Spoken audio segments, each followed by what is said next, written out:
Allahumma inni ahabbu liqa'aka. Ya Allah, yang paling aku suka dalam hidup ini adalah bertemu denganmu.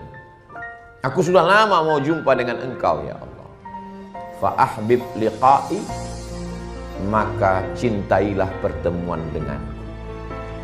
Faman kana yarju liqa'a rabbih, siapa yang berharap berjumpa dengan Tuhannya, bekalnya cuma dua. Falyamal amalan salihah, hendaklah dia beramal soleh.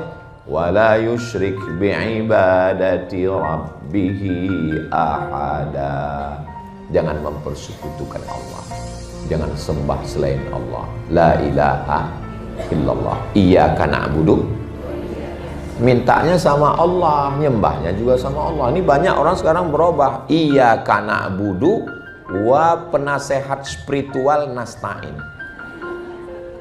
Siapa itu penasehat spiritual? Nama kerennya, aslinya dukun. Hari gini masih ke dukun, dukun aja ke Polda. Bismillahirrahmanirrahim. Assalamualaikum warahmatullahi wabarakatuh. Kalau pergi ke pasar malam, cakep, belikan saya kain kasa. cakep. Dari bunyi sambutan salam, sepertinya jamaah sedang puasa. Apa kabar semuanya? Sehat? Alhamdulillah. Melihat dari banner gambar ini, judul yang tepat nih, jangan ada orang ketiga di antara kita.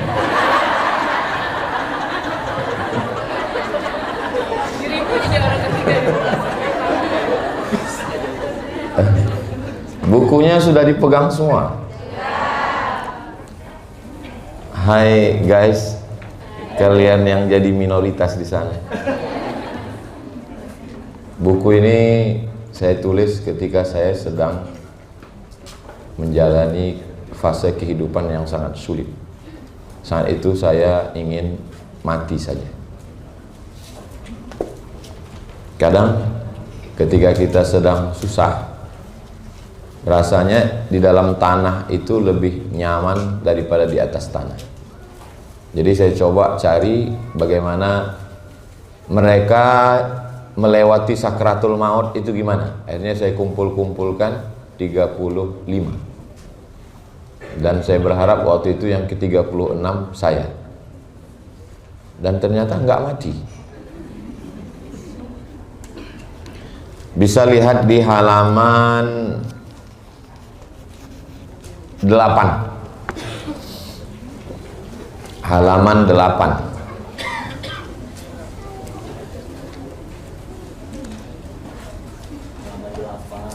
Yang paling bawah halaman 8. Ketika kematian datang kepada Nabi Musa, dia merasa gelisah, dia berkata, "Aku tidak gelisah menghadapi kematian.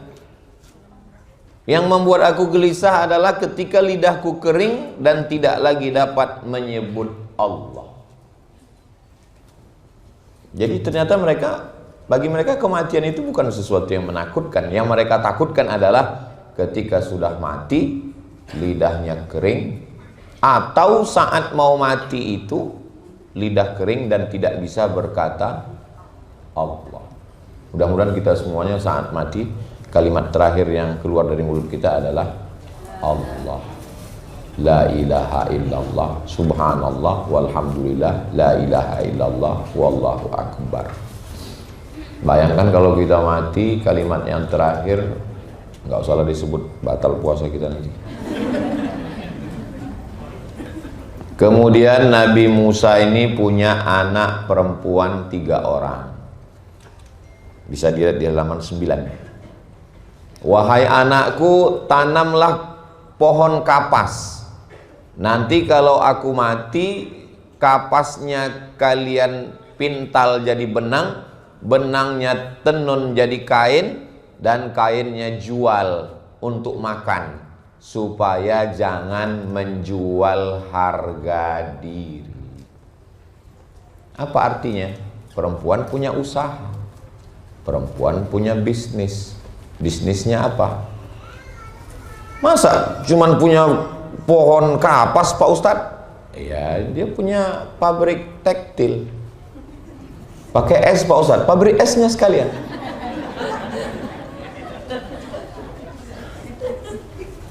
Nah, saya di mana-mana kalau tausiah, air di meja itu nggak boleh ada mereknya, karena itu iklan gratis.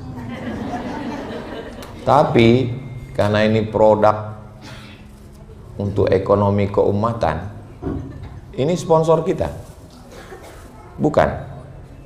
Kalau bukan kita turunkan. Saya nggak mau setelah ngaji buku kematian ini pulang dari sini semuanya mau mati. Bro, gimana bisnis kita? Ya udahlah, kita mau mati aja semua. Dunia ini terlalu menyakitkan. Nggak begitu konsep hidupnya. Justru dengan kita tahu bahwa kita akan mati, kita semuanya siapkan bekal untuk mati. Dunia ini sementara, besti. Yang abadi itu apa? Hubungan kita.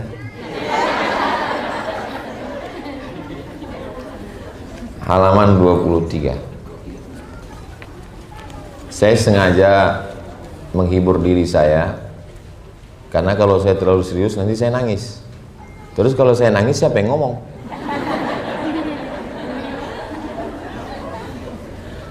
Halaman 23. Ketika Nabi SAW mau meninggal dan dia sedang berada di pangkuan Sayyidatuna Aisyah. Tidak ada kematian yang paling indah di pangkuan seorang perempuan terkasih dan tersayang.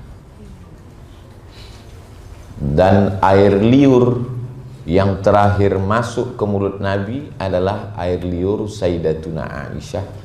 Karena waktu itu dia minta siwak. Siwak itu digigit ujungnya, karena siwak itu kasar, lalu digigit, dimasukkan ke mulut Nabi SAW. Dan kenangan yang terakhir bagi Sayyidatuna Aisyah adalah, jadi Nabi dengan Aisyah itu jatuh cintanya itu setiap hari. Ketika dia sedang i'tikaf, ini kamar Nabi, ini Masjid Nabawi.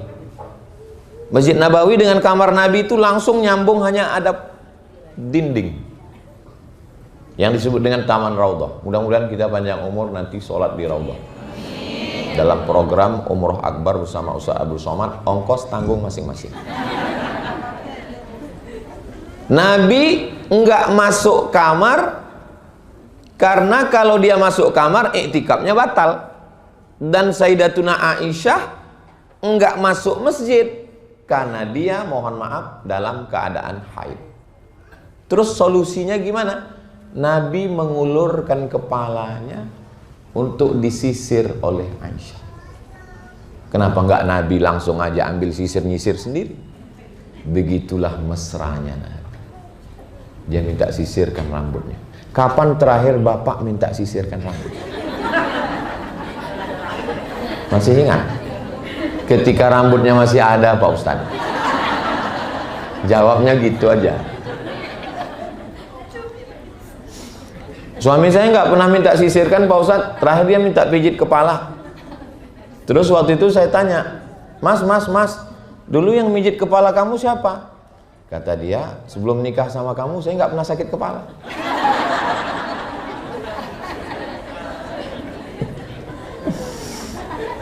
Kayaknya Ustadz Somad ini nyindir kami ya.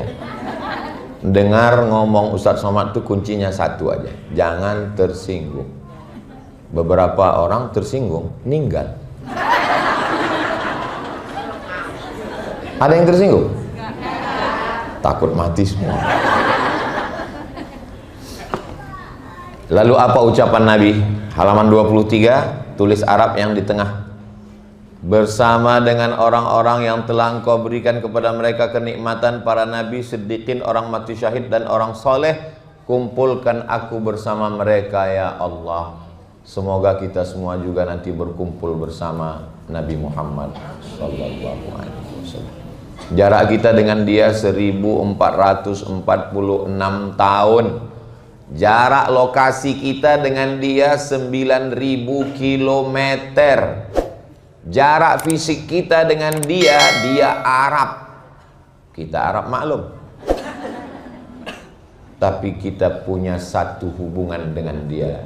La ilaha illallah Muhammadur Rasulullah. Berapa kali kita sebut nama dia? Asyhadu anna Muhammadar Rasulullah. Asyhadu anna Muhammadar Rasulullah. Allahumma salli ala sayyidina Muhammad. Qabliyah subuh. Asyhadu an la ilaha illallah wa asyhadu anna Muhammadan Rasulullah. Salat subuh. Asyhadu an la ilaha illallah wa asyhadu anna Muhammadan Rasulullah. Salat duha sebelum kemari tadi. Asyhadu an la ilaha illallah. Saya enggak salat duha Pak Ustaz, besok. Qabliyah zuhur. Asyhadu an la ilaha illallah. Salat zuhur, tasyahud awal, tasyahud akhir. Ba'diyah zuhur, qabliyah asar. Salat asar, qabliyah maghrib. Salat maghrib, ba'diyah maghrib, qabliyah isya. Salat isya, ba'diyah isya. Tarawih, witir, tidur, tahajud.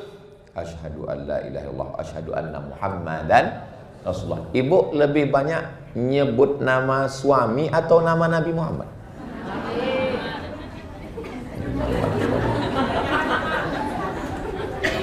Orang menyebut nama dia masuk surga. Man qala la ilaha illallah Muhammadur Rasulullah dakhalal jannah. Bayangkan itu, password masuk surga nama dia. Ibu pasang password di rumah, password email, password handphone, nama suami. Tapi masuk surga enggak nyebut nama suami. Pas masuk surga ditanya sama malaikat, siapa passwordnya? Mas Parno. Mohon maaf Mas, jangan tersinggung. Mudah-mudahan kita diakui sebagai umat Nabi Muhammad SAW. Halaman 26. Kok lompat-lompat Pak Ustadz? Ya kalau saya bacakan satu-satu, Idul Fitri baru selesai. Allahu Akbar Allah. Beduknya udah siap tuh. Lalu kita selesai. Nanti kalau aku mati, kata Abu Bakar, bawa jenazahku ke depan pintu kubur Nabi, ucapkan salam. Assalamu alayka ya Rasulullah. Kalau pintunya terbuka, bawa jenazahku, kuburkan di samping makam Nabi.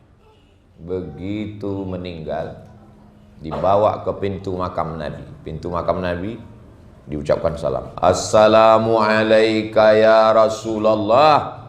Langsung gemboknya jatuh dan dimakamkanlah Abu Bakar di samping makam Nabi sallallahu alaihi wasallam. Waktu mau hijrah berada di Jabal Sur, berdua di gua. Waktu berada di kepungan orang kafir musyrik perang Uhud, berdua. Waktu meninggal dunia, makamnya samping-sampingan. Betapa indahnya Nabi Muhammad sallallahu alaihi wasallam. Makanya kita waktu ziarah makam Nabi itu 3 makam. Pertama, assalamu alayka ya Rasulullah, geser 1 langkah. Assalamu alayka ya Abu Bakrin Siddiq, geser 1 langkah. Assalamu alayka ya Umar ibnil Khattab. Saya Pak Ustadz waktu ziarah ke makam Nabi itu mau nangis nggak jadi Pak Ustadz. Kenapa? Diusir polisi. Udah mau nangis, Haji. Yalah. Nangisnya malah di toko Pak Ustadz.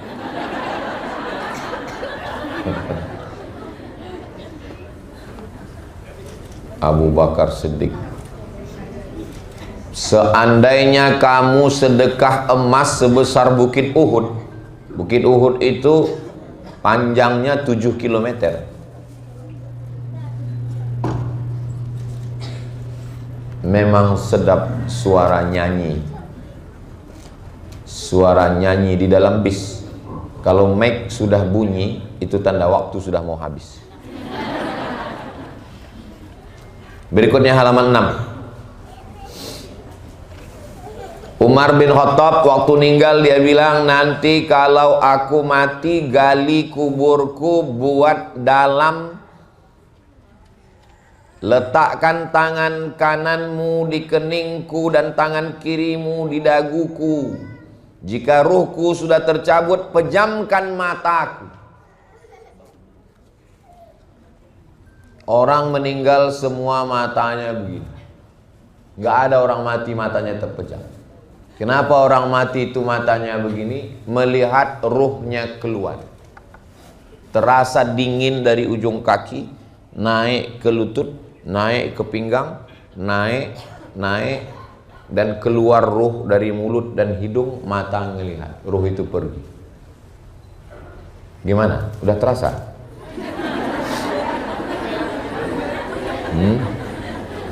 Kita kalau tidur, ini tulang belakang ini melengkung ke atas. Tulang belakang ini melengkung ke atas. Orang kalau sudah meninggal, ini daging tulang belakangnya ini turun ke bawah, jadi rata tulang. Perhatikan nanti malam yang punya suami, kalau suaminya tidur. Kalau sudah rata ke bawah, siap-siap bagi warisan. Dan ketika mata kita melotot melihat ruh keluar, perbuatan yang paling ringan bukan melangkahkan kaki. Perbuatan paling ringan bukan menghayunkan tangan. Perbuatan paling ringan adalah mengedipkan mata. Dan mengedipkan mata itu pun orang tidak mampu. Menggerakkan mulut nggak bisa. Menyebut nama saya, mulut mesti bergerak. Abdul Somad. Tapi orang waktu mau mati nggak bisa menggerakkan mulut. Maka Allah kasih kalimat yang disebutkan tanpa menggerakkan mulut. La ilaha. Mati. Coba kalau orang meninggal sebut nama. Mau meninggal sebut nama. Abdul Somad.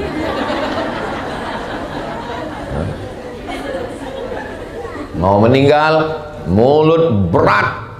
Makanya sering kita mendengar ucapan kan, ketika kaki tidak bisa melangkah dan tangan tidak bisa menghayun, bibir tidak bisa berkata, berarti tanda-tanda stroke. Mudah-mudahan kita semuanya sehat. Dari senyumnya Bapak, Ibu, adik, kakak, jamaah semua ini kelihatannya orang-orang yang bahagia. Dan hidupnya nggak punya utang. Semoga utangnya lunas. Banyak juga. Maka dia minta supaya sederhanakan lubang kuburku, jika aku baik di sisi Allah, dia akan melapangkanku sejauh mata memandang. Kenapa dikatakan kubur itu sejauh mata memandang? Karena jenazah miring ke arah kiblat dan wajahnya ditempelkan ke dinding liang lahat. Ini dinding, itu hidung kita itu kena ke tanah liang lahat.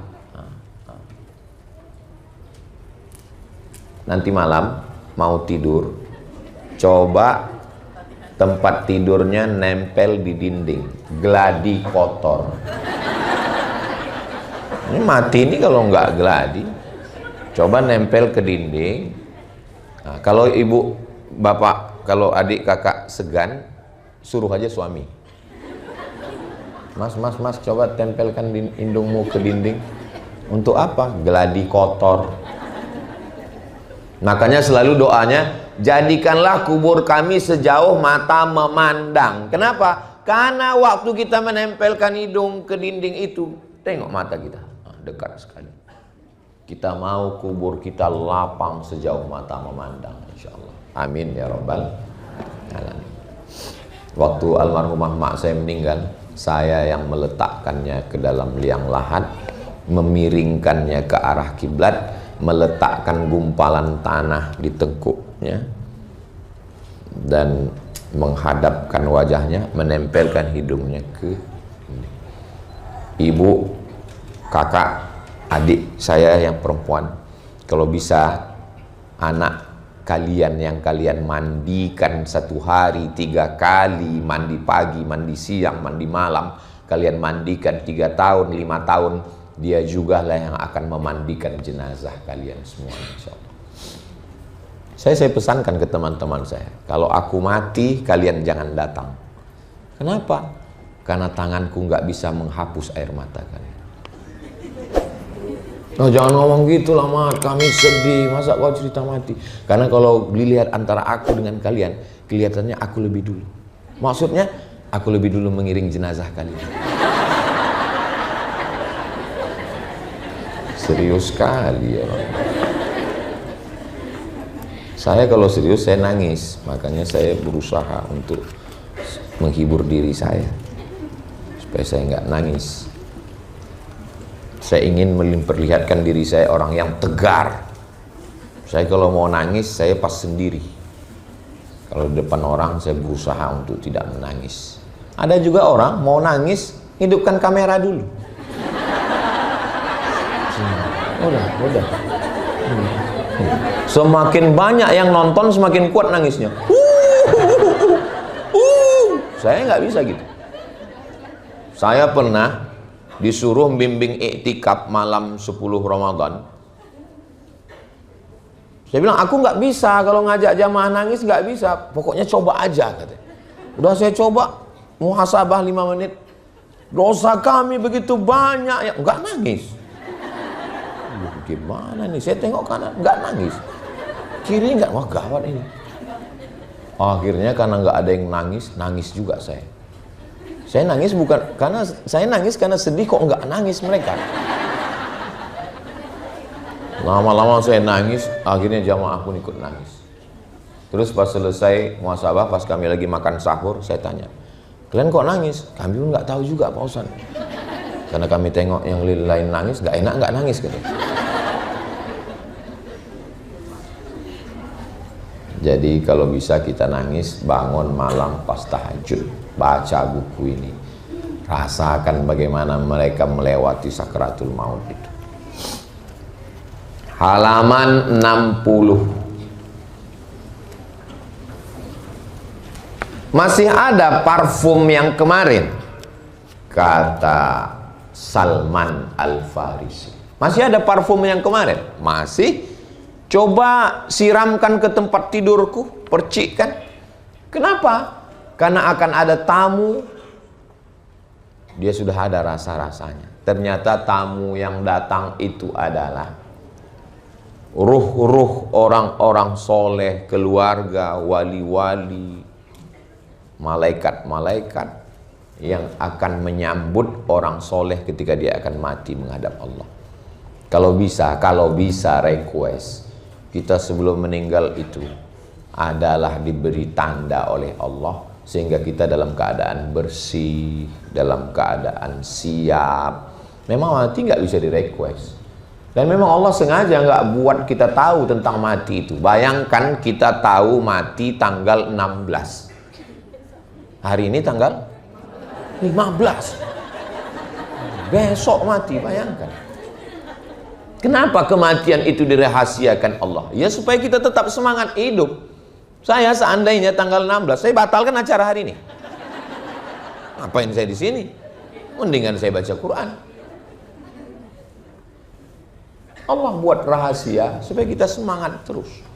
Bayangkan kalau saya tahu mati itu besok pagi, ya udah nggak bisa ngomong lagi. Begitulah Allah sayang sama kita, dibuatnya mati itu menjadi suatu rahasia. Halaman 66. Apa kata Abu Hurairah? Yang paling banyak meriwayatkan hadis Nabi, lebih 5.000, namanya Abu Hurairah. Apa kata dia? Allahumma inni ahabbu liqa'aka. Ya Allah, yang paling aku suka dalam hidup ini adalah bertemu denganmu. Aku sudah lama mau jumpa dengan engkau ya Allah. Fa ahbib liqa'i, maka cintailah pertemuan denganku. Faman kana yarju liqa'a rabbih, siapa yang berharap berjumpa dengan Tuhannya, bekalnya cuma 2. Falyamal amalan salihah, hendaklah dia beramal soleh. Wala yusyrik bi'ibadati rabbih ahada, jangan mempersekutukan Allah, jangan sembah selain Allah. La ilaha illallah, iyyaka na'budu Mintanya sama Allah, nyembahnya juga sama Allah. Ini banyak orang sekarang berubah. Iyyaka na'budu wa penasehat spiritual nasta'in. Siapa itu penasehat spiritual? Nama kerennya, aslinya dukun. Hari gini masih ke dukun. Dukun aja ke Polda. Buktinya waktu dukun-dukun digugat, ngadu ke polisi. Kalau memang bisa nyantet, ngapain ke polisi? Santet aja langsung. Ngadu ke Mabes Polri. Dasar dukun. Halaman 69. Abu Musa al-Ash'ari, sahabat Nabi. Nanti kalau aku mati, pergilah kalian galikan kuburku, lapangkan, dalamkan. Dia minta kuburnya itu lapang dan dalam. Kemudian dibukakan pintu surga. Artinya kubur kita itu bisa jadi taman surga. Kubur juga bisa jadi lubang neraka. Allahumma ja'al qabrahu raudhatan min riyadil jinan. Jadikanlah kuburnya salah satu dari taman-taman surgamu. La taj'al qabrahu hufratan min hufarin niran. Jangan jadikan kuburnya satu lubang dari lubang neraka. Alhaqumut takasur. Kamu terus sombong, bangga, takasur, lebih banyak harta, lebih banyak anak, lebih banyak perhiasan, lebih banyak takasur. Sampai kapan? Hatta zurtumul, sampai kamu masuk kubur. Pak Ustadz, suami istri, ada suami ngadu, istri saya ini hobinya shopping Pak Ustadz. Gimana caranya? Saya sudah dengarkan ceramah Ustadz, dia nggak berhenti. Saya bilang, bawa dia ke kubur 3 kali sehari. Pagi, siang, malam. Tapi perempuan katanya nggak boleh ziarah kubur sering-sering Pak Ustadz. Yang nggak boleh itu, ziarah kubur sering-sering hanya untuk mempersedih-sedih diri. Nggak boleh. Suami meninggal, terus tiap hari ke kubur. Untuk membuat diri putus asa, nggak boleh. Tapi kalau untuk ingat mati, tujuan ziarah kubur itu 3. Yang pertama, turiqul qulub, melembutkan hati. Tudmi'ul ain, meneteskan air mata. Tazkiratan lil maut, mengingat-ingat mati. Saya, siapa yang nasihati saya? Nggak ada orang nasihati saya. Lalu yang nasihati Ustadz siapa? Kubur. Makanya kalau ada orang meninggal, saya datang ke kuburnya, saya lihat. Dapat WhatsApp. Telah meninggal dunia ketua masjid. Saya langsung datang ke tempat kubur. Saya lihat sunyi. Kok nggak ada orang? Jumpa sama yang gali kubur. Yang lain mana Pak? Biasanya orang datang kemari setelah zuhur. Pak Ustadz terlalu cepat katanya. Ternyata ngukur kubur itu nggak pakai sentimeter. Nggak kayak meteran ngukur baju. Ngukur kubur itu pakai bambu. Pakai bambu gini. Kenapa pakai bambu Pak? Karena kalau pakai meteran, ternyata nanti kuburnya sempit, yang punya keluarga komplain. Kamu salah gali. Padahal kami nggak pernah salah gali. Kenapa sempit? Tanah itu nyempit duluan. Siapa itu? Orang yang suka nggeser batas tanah. Batas tanah yang sudah ditetapkan oleh BKN, Badan Pertanahan BPN, Badan Pertanahan Nasional, digeser. Itu sebelum meninggal udah nyempit duluan. Tanah itu udah nggak sabar mau jepit ya. Mati. Makanya hati-hati. Kita ini semua mau mati. Kalau gitu saya nggak usah mati di kubur lah Pak Ustadz, terus dibakar aja. Lebih sakit lagi. Nanti kalau aku mati, tolong bakar jenazahku, debunya campakkan ke laut, karena aku takut, kata seorang berpesan. Lalu apa jawab Allah? Ampuni dosanya. Ku ampuni semua dosanya, karena masih ada rasa takutnya di dalam hati. Adik-adik, ibu-ibu, saudara-saudari, saudara-saudaraku, ada rasa takut dalam hati? Dari bunyinya enggak kayaknya. Kan enggak semuanya mesti diungkapkan dengan kata-kata dan suara Pak Ustadz. Cukup dalam hati aja. Halaman 74. Kalau waktunya habis, kasih tahu, Bang. Hah? Sampai maghrib. Pantasan disiapkan air buka puasa.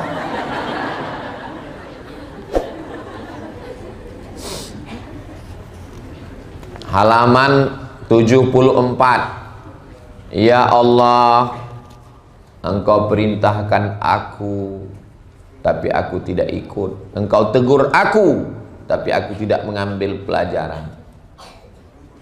Ya Allah, tidak ada yang kuat menyebabkan aku menang. Tidak ada yang bersih dari kesalahan, sehingga aku mencari-cari alasan.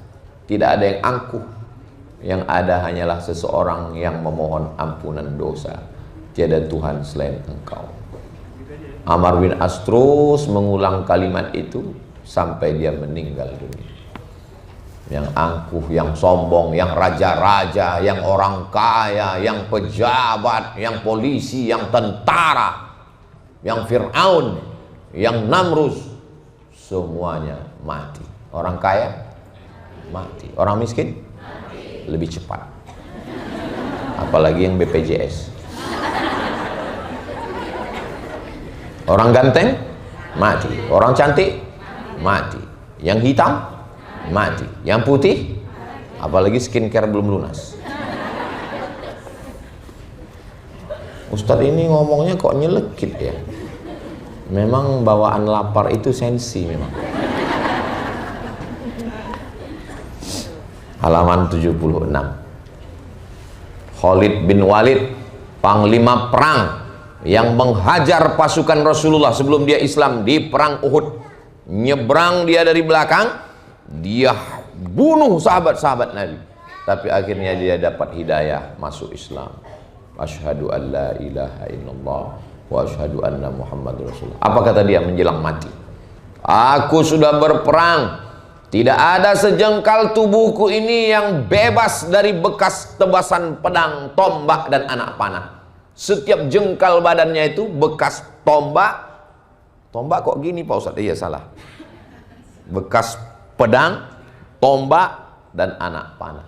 Tapi akhirnya meninggalnya bukan mati syahid. Meninggalnya di atas tempat tidur. Dia maunya mati syahid. Saya selalu berdoa, ya Allah, kalau aku mati, aku ingin mati dalam keadaan berwudu sedang ceramah. Tapi saya pikir lagi, itu menyusahkan panitia. Akhirnya nggak jadi saya minta. Susah, apalagi pembawa acara. Menyiapkan semuanya. Jangan takut cerita mati. Suami, jangan takut cerita mati. Karena kalau kalian takut cerita mati, tiba-tiba kalian mati, istri kalian kaget. Ya kalau kaget dia menyerahkan dirinya pada Allah. Kalau kaget dia langsung kawin lagi. Saya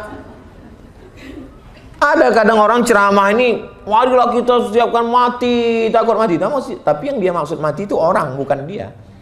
Kalau saya masalah mati ini memang udah saya siapkan. Saya sudah pesan sama tim semua. Kalau aku mati kebetulan pas lagi jadwal di Sumatera Utara, kuburkan aku di samping almarhumah makku.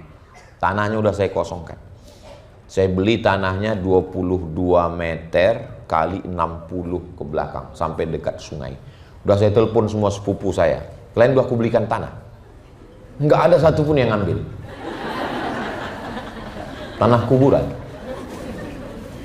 Kebetulan almarhumah ibu saya itu pas di pemakaman paling ujung sudah habis batas. Jadi saya cari yang punya tanah 60 meter 22 pinggir jalan kali 60 ke belakang. Saya bilang yang lain untuk kaum muslimin muslimat, tapi yang dekat emak ini tolong kosongkan untuk saya. Kalau kebetulan jadwalnya di Sumatera Utara karena makamnya di sana.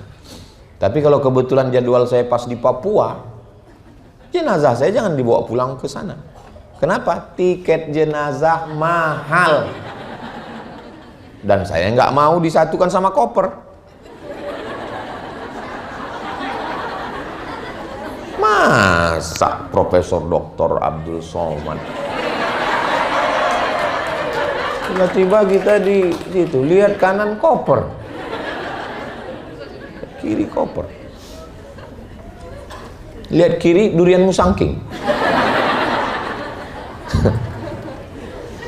Inilah kadang jamaah ini kurang sensitif. Mestinya ketika saya cerita mati itu ya sedih lah.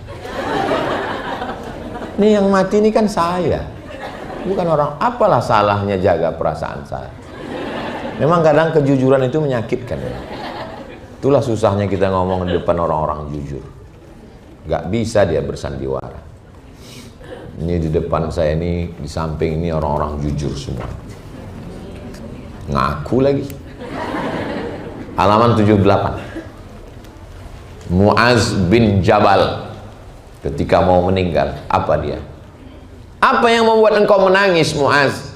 Kenapa engkau nangis? Aku tidak takut sakitnya sakaratul maut. Yang katanya kematian itu seperti tebasan pedang beratus kali di tempat yang sama, seperti kambing yang dikuliti hidup-hidup, seperti mata kail pancing ditarik dari kulit yang basah. Aku nggak takut. Terus yang kau takutkan apa? Yang aku tangisi, aku nggak bisa jihad fisabilillah lagi. Aku nggak bisa perang lagi. Dan aku berpisah dengan orang-orang tersayang. Jadi kalau masih punya teman SD, teman SMP, teman SMA, teman kuliah, ngumpullah sekarang acara buka bersama. Karena nggak tahu tahun depan dia masih ada atau enggak. Kalau kita insya Allah masih ada. Undang itu kawan-kawan. Bro, kita nanti ketemu ya, buka bersama ya. Kenapa kamu ngundang? Aku nggak yakin lu masih ada tahun depan. Terus dia ngomong, aku juga khawatirnya begitu. Aku yakin aku masih ada, kau sudah mati duluan. Hidup ini kan hanya sepotong kenangan. Maka tinggalkanlah kenangan yang baik. Ini momen Ramadan, ngumpul, duduk. Saya alhamdulillah sudah dengan keluarga dekat udah. Saya pisahkan antara buka bersama dengan keluarga dengan buka bersama dengan kawan-kawan. Karena ceritanya kadang nggak nyambung. Kalau tamat SMA 10 tahun yang lalu, sekarang ngumpul berarti umur 30-an ya. Itu pertanyaannya, udah nikah belum? Belum. Masa mau bangun sahur pakai mercon? Nah, gitu. Tapi kalau udah tamat SMA-nya 20 tahun, nah itu pertanyaannya pas ketemuan reuni buka bersama, sakit apa? Aku diabetes. Aku jantung koroner. Tapi kalau udah 30 tahun, itu pertanyaannya beda. Si Anu kok nggak datang? Udah meninggal ya? Tapi kalau udah tamat SMA 50 tahun, itu pertanyaannya makin tua makin nggak bersuara.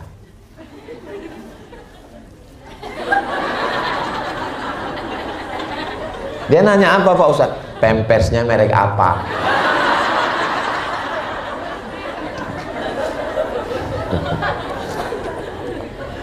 Itu. Kalau nanti acara buka bersama, suaminya dibawa.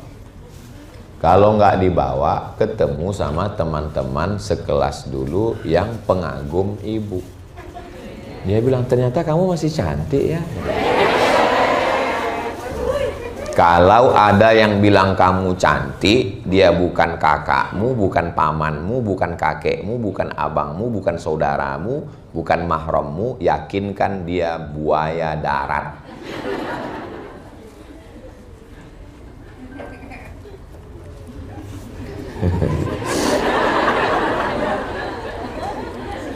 Saya senang. Kenapa Ustadz senang? Yang kita kaji adalah masalah paling menyeramkan, tapi jamaahnya senyum. Itu kan yang nyampaikan itu pasti ustadz yang luar biasa.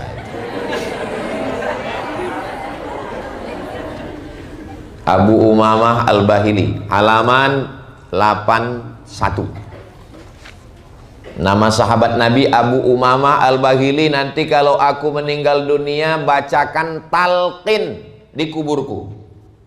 Talqin di kuburku.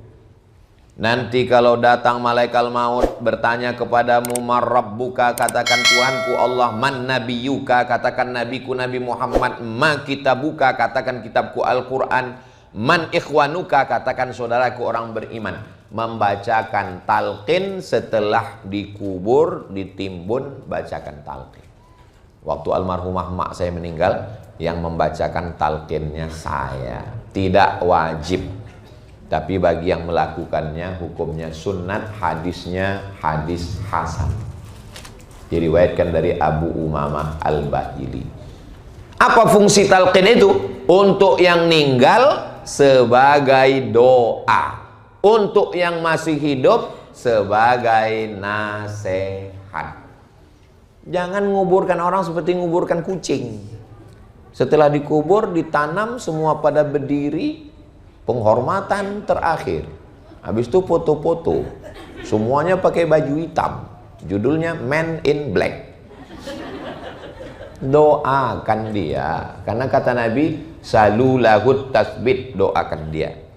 Allahumma firlahu warhamhu wa'afihi wa'afu anhu. Saya nggak hafal doanya Pak Ustadz, gerak-gerakkan aja mulut. Biar jangan ketahuan kali nggak tahu doa. Nggak mesti pakai bahasa Arab, pakai bahasa Indonesia. Ampunkan silap salah, jangan kuat-kuat, tahu kawan sebelah. Ampunkan silap salahnya ya Allah. Dia sahabatku ya Allah, dia temanku ya Allah. Dapat WhatsApp, teman sekelas, satu bangku, satu kursi, meninggal. Kampungnya dari Pekanbaru Riau 5 jam naik mobil. Saya dapat kabarnya maghrib. Saya datang, beberapa teman, ayo kita berangkat. Siapa yang nyetir, Man? Aku yang nyetir, saya bilang. Sekitar 2, 3, 4 tahun yang lalu saya yang nyetir.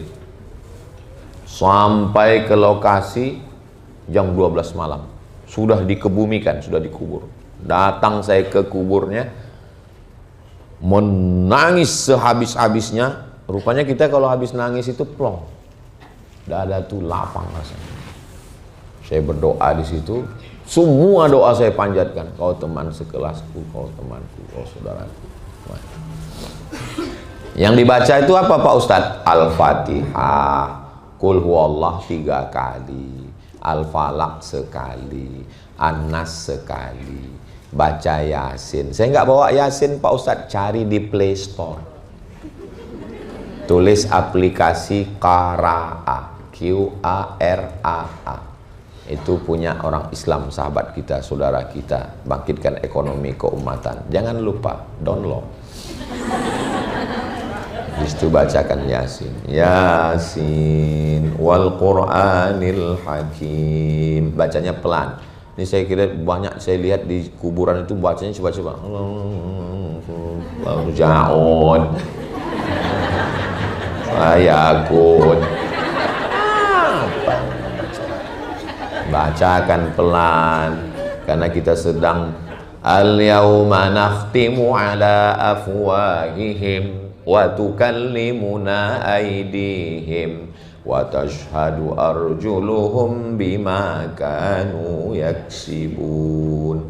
Ya Allah, sampaikanlah pahala bacaan Al-Quran ini, pahala tahlil la ilaha illallah kepada saudara kami, kawan kami, sahabat kami. Allahumma firlahu warhamhu, ampunkan silap salah dosanya, jadikan keluarganya orang-orang yang sabar, jadikan keluarganya orang-orang yang terjaga dari fitnah akhir zaman, jadikan kami berkumpul lagi nanti bersamanya di surga Jannatul Firdaus. Amin ya rabbal alamin. Ibu-ibu yang sudah menikah, kalau meninggal nanti mau nggak kumpul sama suaminya di surga? Bapak-bapak yang udah menikah mau nggak kumpul sama istrinya di surga? Saya sudah sering coba di beberapa pengajian nanya gitu. Yang laki-laki itu nggak ada suara. Memang laki-laki beda sama perempuan. Perempuan itu kalau dia cinta, dia bilang Jutaime. Jutaime itu bahasa Prancis. Kalau bahasa kampung kami, I love you. Kalau laki-laki enggak. Menurut survei, lembaga survei Indonesia, 95% laki-laki di Indonesia tidak mengucapkan I love you kepada istri. Karena mereka lebih banyak mengucapkan itu kepada istri orang.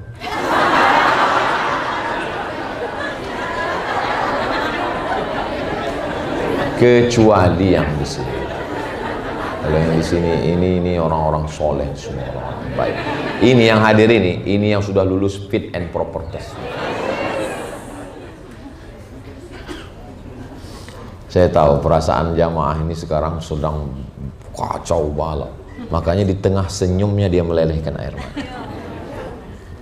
Tengah tawanya dia menangis. Kadang-kadang air mata itu lebih banyak jatuh ke dalam daripada keluar. Ustaz nangis juga? Enggak, saya flu. Masa saya nangis, orang ustaz setegar ini kok nangis? Enak aja. Emang saya ustaz cengeng? Enggak jantan. Gitu cara saya supaya saya enggak nangis. Halaman 83. Namanya Ali. Nama ayahnya Husain. Nama kakeknya Ali bin Abi Thalib. Zainal perhiasan, Abidin ahli ibadah. Dia digelar dengan Ali Zainal Abidin karena ibadahnya yang sangat banyak. Berapa kali sholat dia? 1000 rakaat. Sholat terus dia menjelang menghadap Allah. Kita baru tarawih 8. Oh, anggap ibadah udah banyak. Ente tarawih tadi malam? Iya, berapa? 8. Loh, tarawih itu 20. Kok 8? Efisiensi.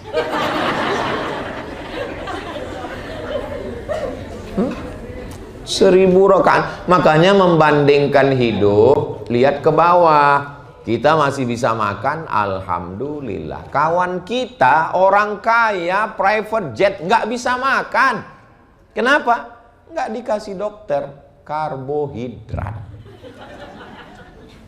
Mau minum teh, diabetes. Mau makan emping melinjo, asam urat. Kita masih bisa makan, alhamdulillah. Ustadz kelihatannya sehat aja, saya sehat. Saya nggak pernah sakit. Kenapa? Saya nggak pernah periksa. Makanya kemarin saya dikasih amplop putih dari Yarsi, Yayasan Rumah Sakit Islam. Ustaz Somad, ini untuk apa Pak? Medical check up gratis. Belum saya pakai. Kalau ibu mau nanti saya kasih. Bapak mau? Saya terakhir periksa kesehatan tahun 2008 waktu CPNS di puskesmas. Karena syarat ikut CPNS mesti ada surat sehat dari puskesmas. Saya pun pergi ke puskesmas, dibuatkan surat sehat. Lalu kemudian pas mau ngambil surat itu, kebetulan dokternya perempuan. Pas mau saya ambil, ditariknya. Dia narik, saya pun narik. Kalau ada lah yang mau membuatkan video pendeknya, waktu saya narik itu,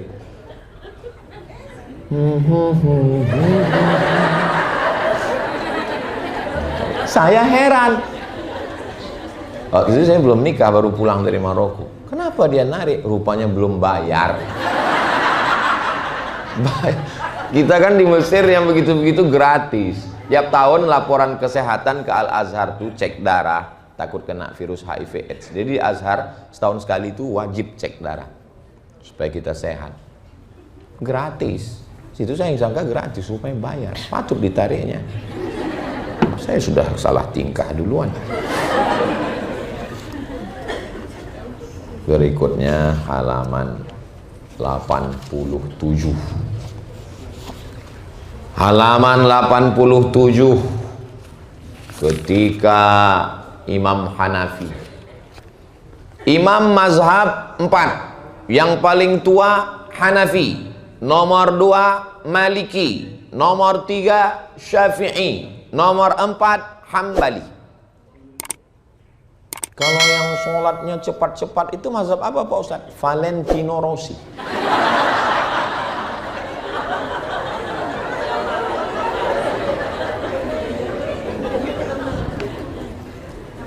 Imam Hanafi meninggal tahun 150 Hijrah, halaman 87.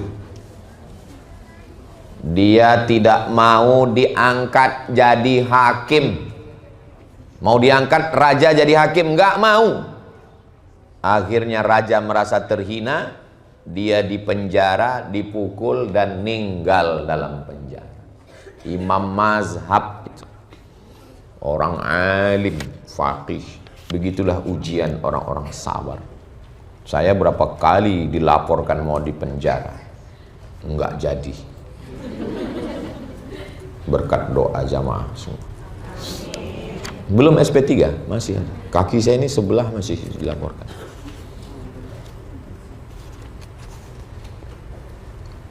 Imam Syafi'i ketika akan meninggal, halaman 95. Sebelum meninggal, Imam Syafi'i sempat bersyair. Walamma qasa qalbi wa daqat madhahibi ja'altu raja minni li'afwika salama tu'azimuni dhanbi falamma qarantuhu bi'afwika rabbi kana afwuka a'zama wa ma zilta dha afwin 'anidh dhanbi lam tazal tajudu wa ta'fu minnatan wa takarruma. Di tempat lain biasanya saya terjemahkan dulu syairnya, baru jamaahnya faham. Di sini belum saya terjemahkan udah faham. Luar biasa. Dari mana Ustaz tahu? Dari tatapan matanya.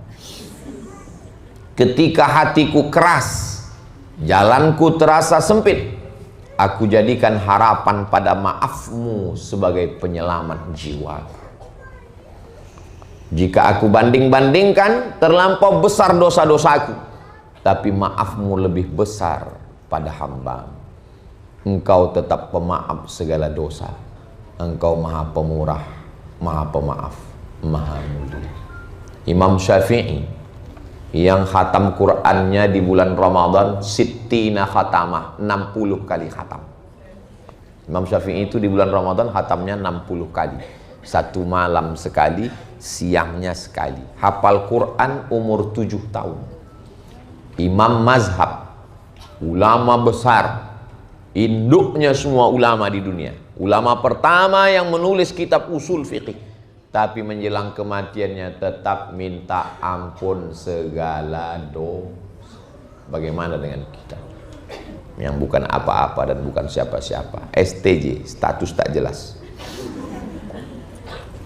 Ya Allah, ampunilah dosa-dosa kami ya Allah. Halaman 98. Imam Ahmad bin Hambal, Imam Hambali.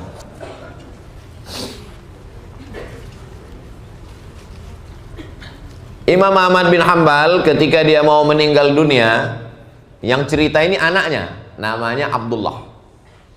Dimulai ceritanya halaman 97. Waktu ayah saya mau meninggal, saya duduk di sampingnya. Di tangan saya ada sepotong kain yang sudah saya siapkan untuk mengikat dagunya. Siapkan kain, tali, jangan tali keras, kain untuk mengikat dagu supaya mulut nggak terbuka. Ibu kok nyiapkan kabel? Karena suami saya keras Pak Ustaz. Jangan, sejahat apapun dia, siapkan kain. Kain perca putih, potong untuk mengikat. Sudah saya siapkan untuk mengikat dagu ayah saya. Saat itu ayah saya sedang sakratul maut. Ayah seperti tenggelam, sampai kami menyangka ayah kami sudah meninggal. Kemudian ayah saya sadar dan berkata, tidak sampai, tidak sampai, belum. Apa maksudnya? Ayah memberikan isyarat dengan tangannya. Tidak sampai, kata dia. Tidak sampai. Halaman 98. Sampai 2-3 kali ayah saya melakukan itu. Pada kali ketiga saya bertanya, wahai ayah, apa yang sedang kau katakan? Ayah saya menjawab, wahai anakku, tadi iblis datang berdiri di samping saya, menggigit jari saya, dan berkata, wahai Ahmad, ikuti aku. Lalu saya mengatakan, tidak sampai. Maksudnya, tidak sampai saya mati dalam keadaan mengikut Allah dan Rasulullah. Imam Ahmad bin Hambal, Imam Hambali, pernah ditanya anaknya, namanya Abdullah. Abdullah, kamu anaknya Imam Ahmad bin Hambal? Iya. Berapa kali ayahmu itu sholat sehari semalam?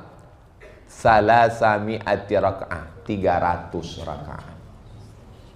Sholatnya 300 rakaat. Imam mazhab yang keempat menulis kitab hadis judulnya Musnad, isi hadisnya 40.000. Kitab hadis terbesar punya Imam Ahmad bin Hambal. Waktu mau meninggal dunia masih digigit iblis tangannya. Gimana kita nanti waktu mau mati? Iya, kalau matinya di rumah, anak suami kanan kiri baca Quran. Kalau di ruang ICU sendirian, anak mau masuk nggak boleh, suami mau masuk nggak boleh, sendirian, malaikat maut masuk, iblis masuk. Ustadz kok bilangnya ICU Pak Ustadz? Memang tulisannya ICU. Iya, tapi itu kan singkatan Pak Ustadz, ICU, betul, tapi itu kurang lengkap. Itu sebetulnya panjang, ICU, you don't see me. Itu aslinya itu. ICU, kita bisa ngelihat dia nggak bisa ngelihat kita, matanya terpejam. Maka saya ketika diajak masuk ke ICU, Ustaz Somad, bisa kami bawa ke rumah sakit? Of course. Saya pun dibawa sampai ke rumah sakit, sudah disediakan jubah warna biru langit. Masya Allah, kancingnya di belakang. Masuk, pasang Pak Ustadz, pasang, masuk. Silakan masuk Pak Ustadz. Bapak-bapak, ibu enggak? Ustadz aja. Masya Allah, begitulah jamaah ini memuliakan Ustadz Abdul Somad.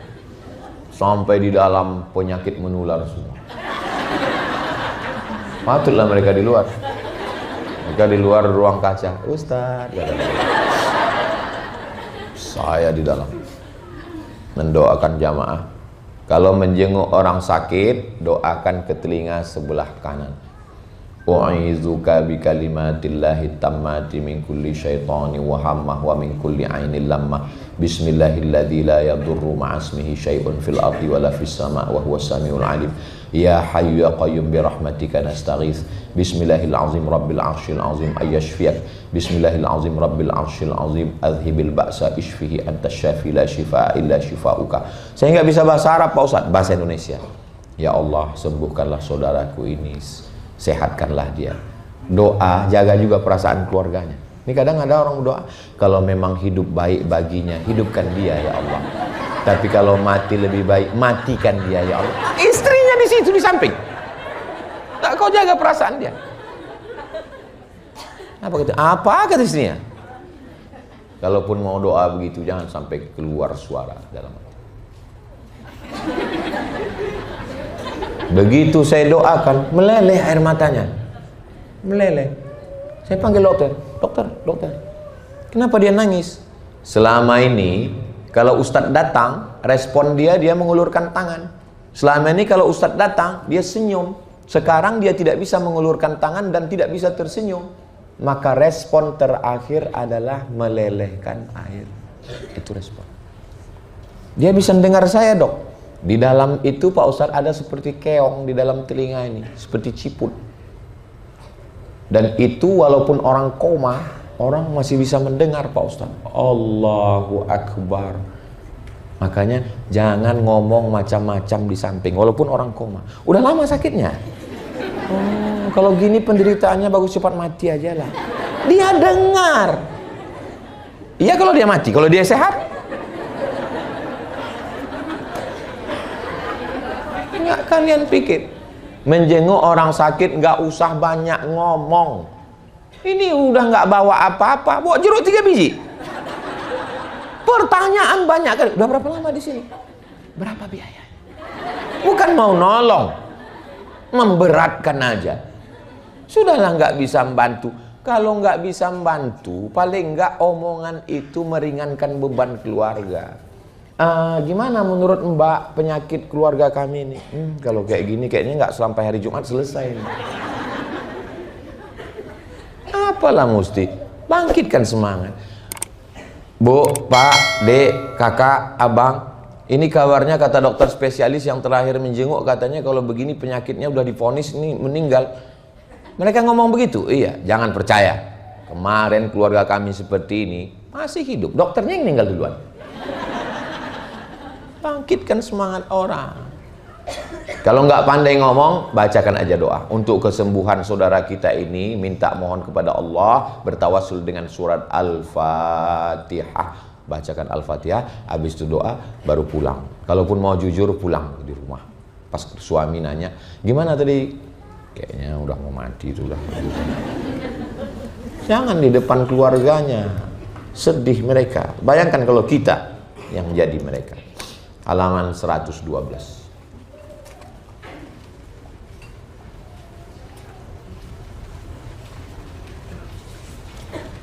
Kitab hadis yang paling sahih number 1, Sahih Bukhari. Makanya kalau Ustadz ceramah, ini ada dalam Sahih Bukhari, ini ada Sahih Bukhari, ini Sahih Bukhari. Bukhari bukan nama orang, bro. Bukhari artinya orang Bukhara. Kalau orang Makkah, Makki. Orang Bukhara, Bukhari. Orang Jakarta, Jakarti. Al-Batawi. Jadi Bukhari itu bukan nama orang, nama kampungnya Bukhara. Bukhara itu di mana Pak Ustadz? Uzbekistan. Nanti naik pesawat dari Kuala Lumpur, dari Jakarta, turunnya di Tashkent. Dari Tashkent itu naik kereta api pergi ke Bukhara. Ustadz pernah. Makanya lihatlah IG saya yang followernya 9 juta itu. Kan ada foto-foto saya di makam Imam Bukhari itu. Ustadz Somad itu sombong kali kalau ngomong. Maksudnya yang belum follow-follow. Saya ziarah ke makam Imam Bukhari. Jadi Imam Bukhari itu beli Sahih Bukhari, isi kitabnya 7.275 hadis. Kami membaca Sahih Bukhari itu khatam dari awal sampai akhir. Lalu kemudian Imam Bukhari itu pulang kampung, halaman 112. Diminta sama raja untuk ngajar ke rumahnya. Bukhari, ngajar ke istana ya. Kata Imam Bukhari, ilmu itu diambil, bukan dikasih, bukan diantarkan. Kalau mau, anak raja ngaji sama saya. Oh, penguasa-penguasa ini kalau dia ngundang kita nggak datang, dia marah. Dia maunya kalau diundang itu datang. Akhirnya marah raja sama Imam Bukhari. Maka Imam Bukhari diembargo, nggak boleh ngisi pengajian. Ustadz pernah gitu? Nggak pernah. Nggak pernah. Akhirnya nggak boleh ngisi pengajian. Imam Bukhari difitnah dan macam-macam. Akhirnya Imam Bukhari berdoa kepada Allah, Allahumma qad daqat alayyal ardu bima rahubat. Dunia ini dulu lapang. 16 tahun Imam Bukhari dari mulai Bukhara, pergi ke Makkah, pergi ke Madinah, pergi ke Syam, pergi ke Mesir, pergi mengumpulkan hadis begitu banyak. Dulu dunia ini lapang ya Allah. Sekarang aku mau ngajar aja nggak bisa. Faqbidni, cabutlah nyawa. Meninggal Imam Bukhari 1 Syawal pas Idul Fitri, dalam keadaan sendiri karena diembargo dalam kesunyian. Makanya makamnya di kampung. Makamnya di kampung. Dari Samarkand, Bukhara ke Samarkand, dari Samarkand pergi lagi ke kampung, nama kampungnya Khartang. Di kampung itulah dia meninggal. Begitu dia sudah dikuburkan, apa yang terjadi? Keluar bau harum semerbak dari makamnya, wangi, semua orang mencium. Dan orang mau mengambil berkah, tanah kuburnya diambil orang. Sampai masyarakat khawatir tanah kuburnya habis, dikasih pagar. Jadi kalau mau melihat orang soleh, lihat setelah meninggal. Kalau waktu masih hidup memang banyak, memang follower, viewer, dan subscriber. Tapi pas meninggal belum tentu. Banyak orang terlupakan. Imam Bukhari waktu hidup terhina, diembargo. Tapi setelah meninggal dunia, Allah tunjukkan. Mudah-mudahan kita waktu hidup mulia, waktu meninggal pun mulia juga insya Allah.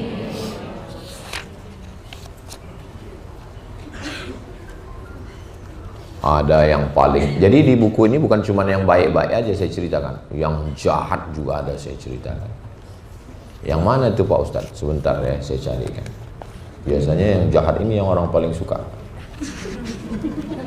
Halaman 131, namanya Hajjaj bin Yusuf Al-Thaqafi, pernah membunuh sahabat Nabi. Sukanya membunuh dan menyiksa orang. Halaman 131. Sampai akhirnya suatu hari dia sakit perut. Datang sahabat Nabi Anas bin Malik. Kata dia, wahai sahabat Nabi, doamu makbul, jangan doakan aku sembuh, jangan doakan aku sehat, doakan aja aku cepat mati, udah nggak tahan ini dengan sakit ini. Akhirnya diambil daging sepotong sebesar ini, diikat pakai benang. Maaf, beribu maaf. Lalu dimasukkan ke dalam knalpot, saluran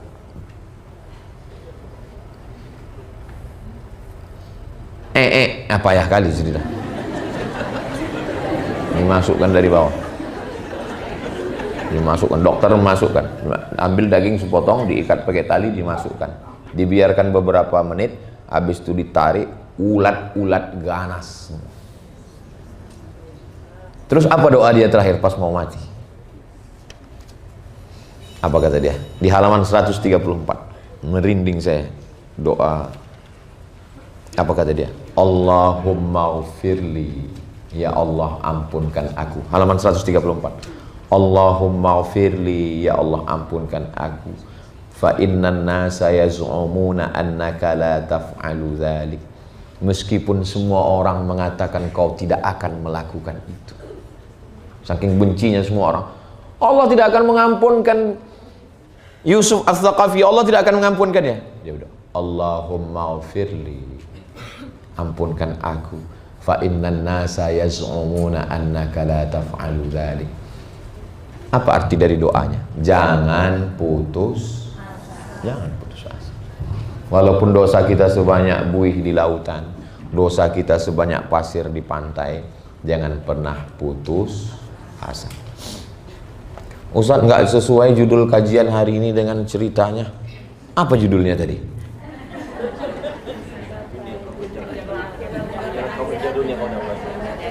Kejarlah akhirat, dunia kau dapat. Memang kita cerita mati, tapi setelah ini saudara-saudara saya yang punya bisnis, punya usaha, ekspor import, UMKM, makin semangat atau nggak semangat? Semangat. Karena kita kejar dunia, dapat uang, bangun masjid, rumah Quran, pondok tahfiz gratis, itulah bekal kita untuk mati dan kita dapat nikmat kubur, nikmat surga mengalir sampai hari kiamat insya Allah. Ini insya Allah semuanya sebelum meninggal sempat punya bangun masjid semua, bangun masjid. Bangun masjid. Siapa namanya mas? Ghazi. Nama masjidnya di Masjid Al-Ghazi. Ghazi artinya pasukan perang. Makanya bawaannya mau perang aja. Masjid Al-Ghazi. Doakan saya sebelum meninggal, masjid namanya Masjid As-Somad. Amin. Ibu mau sholat di mana? Mau sholat ke Masjid Aura.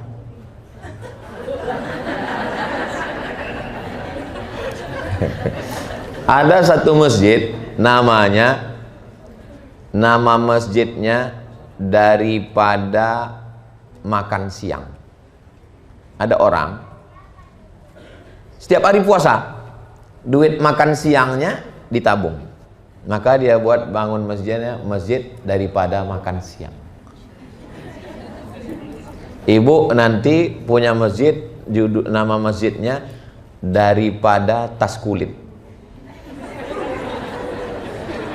Bapak nanti bangun masjid, nama masjidnya daripada skincare. Oh, kan yang biasa itu Pak, Ibu, Pak Ustadz. Nanti saya ngomong gitu kalian tersinggung. Resikonya kalau tersinggung pulang mati. Jadi silakan punya bisnis, silakan punya usaha, tapi itu hanya untuk bekal. Saya nanti kalau punya duit, saya akan biayai fakir miskin, anak yatim dan duafa. Alah Ustaz Somad ngomong cuman ceramah aja begitu. Ya Allah, kalau channel YouTube ini nanti ada duit, maka saya akan habiskan semua.